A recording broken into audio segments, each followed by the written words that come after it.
Revivify London. We're an aesthetic medicine clinic based in central London in Mayfair. I'm a dental surgeon and the clinical director of Revivify London with passion for facial aesthetics. At Revivify London, we provide services such as wrinkle reduction injections, non-surgical facelift and skincare. Today here we're at CCR Expo and I was presenting on the dentition and facial aesthetics, the forgotten link between the dentition and facial aesthetics. A little bit about myself. I'm Souphi Samizadeh. I'm a dental surgeon with master's degree in aesthetic medicine and clinical director of Revivify London Clinic in Mayfair. During my facial aesthetic education and training, as you would expect, we covered shadows and lighting, symmetry, proportions, volumes. Recently, we started talking about the skeletal changes with aging, but the link with the dentition and how that can affect facial aesthetics was always lacking. While looking at your patients, we're going to look at the position of the mandible relative to the position of the maxilla. If point B is 1 to 2 millimeters posterior to point A, maxilla and mandible are in harmony with each other. Now, let's look at these celebrities here. We've got all three classes here for you. Class 3, his mandible is ahead of his maxilla, Jeremy Clarkson. And it's very interesting to take a note of their angle of the mandible, position of the chin, and also soft tissues. We have a concave facial profile. In class 2, we have a convex facial shape with a very poor chin support.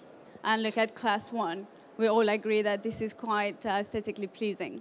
When we look at these patients aging, skeletal pattern class 3, look at the nasolabial folds when he was a bit younger and now that he's older. Yes, upper face aging, but the prominent aging factors are on the lower face. Look at the marionette lines. In class 2, we had already had a very poor chin and poor lower face support. As we were aging, the mandible is getting slightly smaller, the chin is getting slightly smaller. Look what's happening. The mentalis muscle is working much, much harder to maintain the oral seal, to make sure that she's closing her lips. So we're getting the orange appearance of the mentalis muscle. If you toxin this muscle, what's going to happen is she won't be able to close her lips properly. You know, she'll have incompetent lips. But also, look, you started with a table, and imagine the soft tissues are a cloth. The table has got smaller, and the soft tissues don't have enough support. So in my opinion, treating all of these 8 patients to ensure harmony and balance for their faces would be slightly different.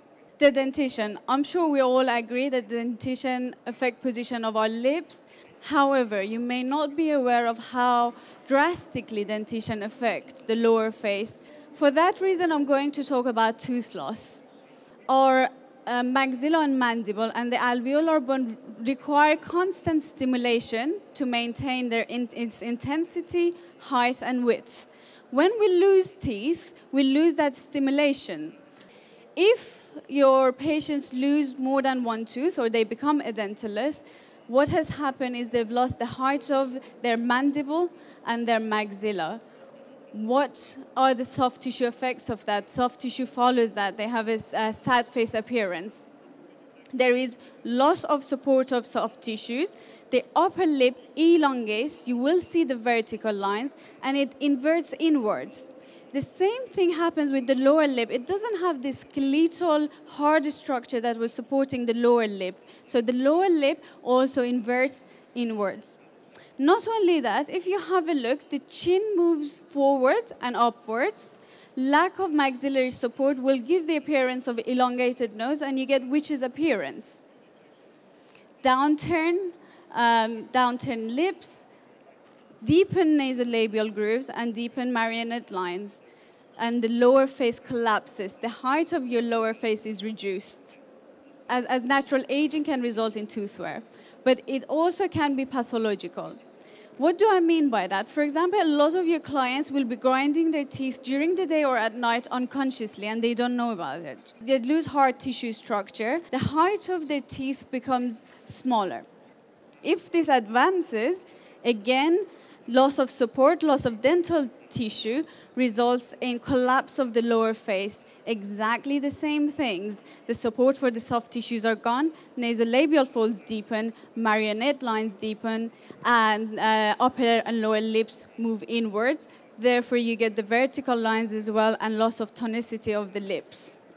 So a lot of patients you're seeing in your clinics these days, the premature aging appearance of their faces could be due to their dentition.